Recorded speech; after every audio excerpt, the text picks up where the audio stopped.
आपसे ही जानना चाहेंगे कि जिस तरह की ये घटना घटी उसके बाद सरकार ने किस तरह का एक्शन लिया है, और ये सबसे ज़रूरी एक्शन इसलिए भी हो जाता है क्योंकि देखिए ये दो विभिन्न राज्यों का मसला है, भारत के अंदर की बात है लेकिन विविधताओं की भी बात है।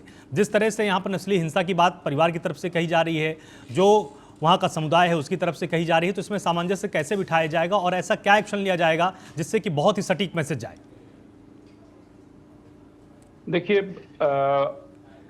जो ये युवक की जिसकी दुखद मृत्यु हुई है उसके प्रति हमारी संवेदना है, और मृत्यु किसी की भी जो है दुखद ही होती है, चाहे उसके ऊपर कोई भी राजनीति करना या उसके ऊपर कहीं भी कोई किसी तरीके का विचार करना ये गलत है। सरकार अपना काम कर रही है। प्रशासन ने 5 लोगों को गिरफ्तार किया है और नेपाल तक पुलिस जो है मुख्य आरोपी को पकड़ने चली गई है।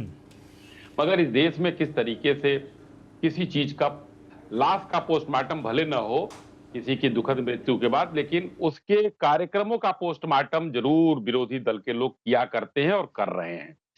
सबसे बड़े नेता है पूरे सभी विरोधियों के एलओपी राहुल गांधी जी, देखिए किस तरीके से उन्होंने किया। वो भूल गए क्या? उन्होंने अभी आप सुना रहे थे उसमें एक लाइन उनकी थी, मैंने भी ट्वीट देखा था उनका, कि नफरत रातों रात नहीं पनपती। तो कैसे पनप गई थी कि आप लोगों ने कई हजार सिखों का कत्लेआम करा दिया था, वो कब पनपी थी? जरा राहुल गांधी जी देश को बताएं कि वो नफरत सिखों के प्रति कैसे पनप गई थी।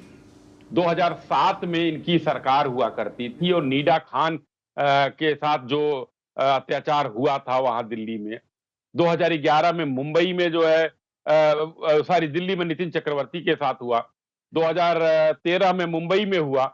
ये क्यों नस्ली हिंसा आप लोग करते रहे? उस समय क्यों आप नहीं जागे थे? आज देखिए अभी पुलिस इसकी जांच कर रही है और लगभग जो है पुलिस का और प्रशासन का बयान आ चुका है कि कोई नस्ली हिंसा नहीं थी ये, और ना नस्ली कोई उसमें वो किया गया था।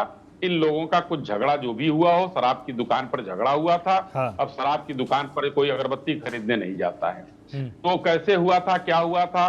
क्योंकि दुखद मृत्यु हुई है, इसलिए संवेदना के साथ मैं कहना चाहता हूं कि पुलिस को जांच आगे बढ़ाने दीजिए। जो आरोपी उसमें पाए गए हैं, एक नेपाल से लेकर आया जाएगा, उसको भी गिरफ्तारी होगी उसकी। बाकी जो गिरफ्तार हुए हैं सत्य घटना वही बताएंगे, लेकिन बीच में किसी के मृत्यु पर, किसी की लाश पर राजनीति करने का काम जो कांग्रेस और विरोधी दल के लोग कर रहे हैं, कृपया अपने दिनों को याद कर लें कि किस तरीके से उन लोगों ने हिंसा जो भड़काया था, उस हिंसा को वो लोग याद करें। एयरफोर्स के अफसर के 3 बेटों की हत्या की गई थी और उस व्यक्ति, उस आतंकी को बुलाकर प्रधानमंत्री आवास में मिलते थे मनमोहन सिंह जी। राहुल गांधी उस समय क्या नाबालिग थे या पैदा नहीं हुए थे? उनको वो दिखाई नहीं दिया था। आज जो है इस पर राजनीति कर रहे हैं किसी की मृत्यु पर। नॉर्थ ईस्ट में हमेशा इन लोगों ने कभी भी उन लोगों के साथ अच्छा बर्ताव नहीं किया। 2014 के बाद हमारी जो पॉलिसी आई उसमें हम एनडीए सरकार ने वहां पर इंफ्रास्ट्रक्चर से लेकर और वहां के लोगों को एक बेहतर जीवन देने का काम किया है। तमिलनाडु में जब माइग्रेंट लेबरों की को मारा जाता है, अभी हमारे नेता ने वहां पर जो है, हमारे पूर्व प्रदेश अध्यक्ष जो रहे, उन्होंने एक वीडियो शेयर किया।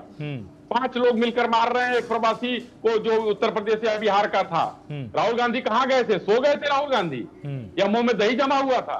तो ये लोग सिर्फ लाशों पर राजनीति करना जानते हैं आलोक भाई, और कुछ इन लोगों को नहीं आता है। ये लोग धिक्कार है इन लोगों की राजनीति पर। एक नौजवान की जान गई है, एक जो है माता पिता का सहारा छीना है, और उसके बाद ये लोग राजनीति करते हैं।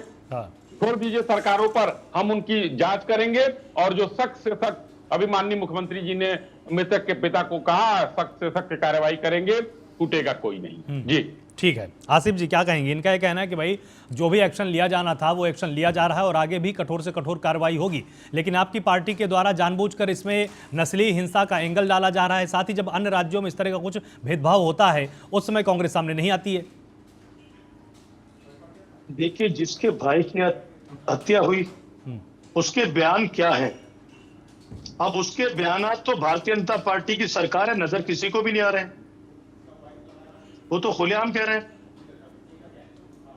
कि हमारे भाई की हत्या इसलिए हुई, और अभी भारतीय जनता पार्टी के प्रवक्ता कह रहे थे कि वो शराब की दुकान पे गए थे, अमृत खरीदने थोड़ा गए थे। तो इनकी तो सोच है, आपको दिखाई दे गई किस तरीके से ये सोच है जो देश के अंदर जहर भर रही है, लोगों के अंदर नफरतें भर रही है। इसमें तो मैं दूर जाने की जरूरत नहीं है, कुछ सेकंड पहले ही भारतीय जनता पार्टी के प्रवक्ता ने कहा। तो ये देश के जो हालात जिस तरीके से आज हो गए हैं, जिस तरीके से लोगों की मार पीट के हत्या कर दी जाती है और सरकारें कोर्ट को लिख के देती है इसके ऊपर से मुकदमा वापस खारिज कर दिया जाए उन हत्यारों के ऊपर से।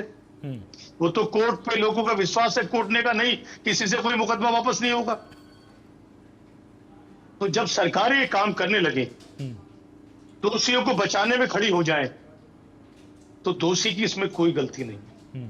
उसे मालूम है सैया कोतवाल तो डर किस बात का, मैं कुछ दिन सलाखों के पीछे रहूंगा, बाइज्जत बरी होकर चलाऊंगा।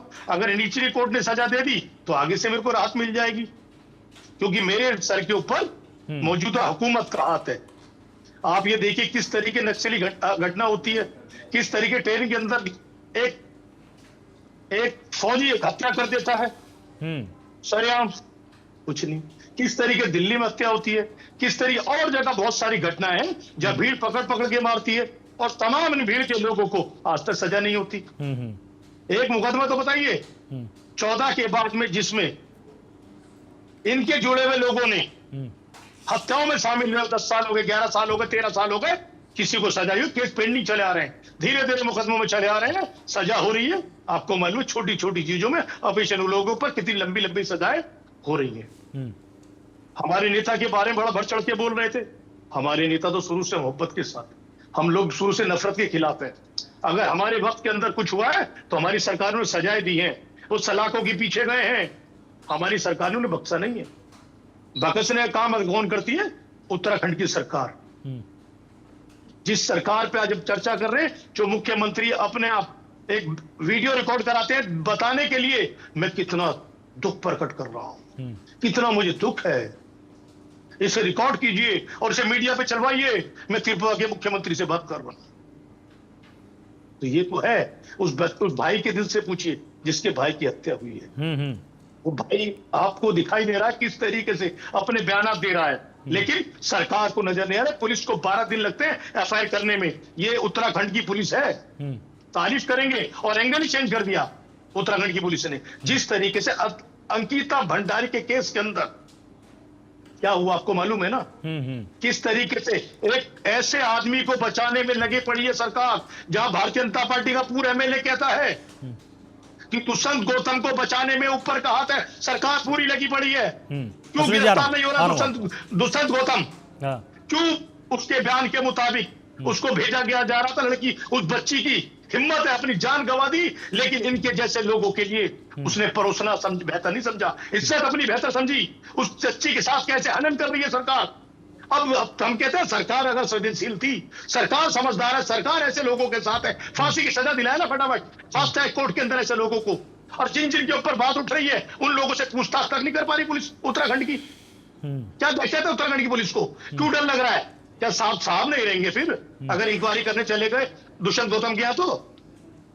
क्यों डर है? क्यों मुख्यमंत्री के साथ नहीं बोल रहे अपने प्रभारी के ऊपर? ऐसा ना हो मुख्यमंत्री कुर्सी चली जाए, अगर उनके खिलाफ इंक्वायरी हो गई, उनसे पूछताछ किसी ने कर ली। तो जहां जहां भारतीय जनता पार्टी की सरकारें हैं वहां वहां अपने लोगों को बचाने में किस तरीका होता है। आपने देखा होगा बनारस यूनिवर्सिटी के अंदर 3 भारतीय जनता पार्टी कार्यकर्ता एपी के चुनाव में प्रचार कर रहे थे और उत्तर प्रदेश में पुलिस ने ढूंढती फिर रही थी। 1.5 महीने बाद अरेस्ट हुए और वो भारतीय जनता पार्टी के स्टेटों में वोट मांग रहे थे। ऐसे लोग, बलात्कारी लोग, हत्यारे लोग, अलग इन संगठन जुड़े हुए लोग भारतीय जनता पार्टी के, पुलिस की आंखें बंद हो जाती हैं सत्ताधारी के साथ उन बलात्कारियों को पकड़ने के लिए। और एक ताजा मिसाल तो ऐसी है जिसको हिंदुस्तान की हर बेटी के दिल में दर्द है। एक बलात्कारी को भारतीय जनता पार्टी के पूर्व एमएलए को बचाने पूरा प्रशासन लग गया। उस बच्चे को मैं सलाम करता हूं, सर उठाकर गर्व करता हूं उस बच्ची के ऊपर जिस नाबालिग बच्ची के साथ मुख्य एक एमएलए बलात्कार किया, उसके बाद सामूहिक बलात्कार हुआ।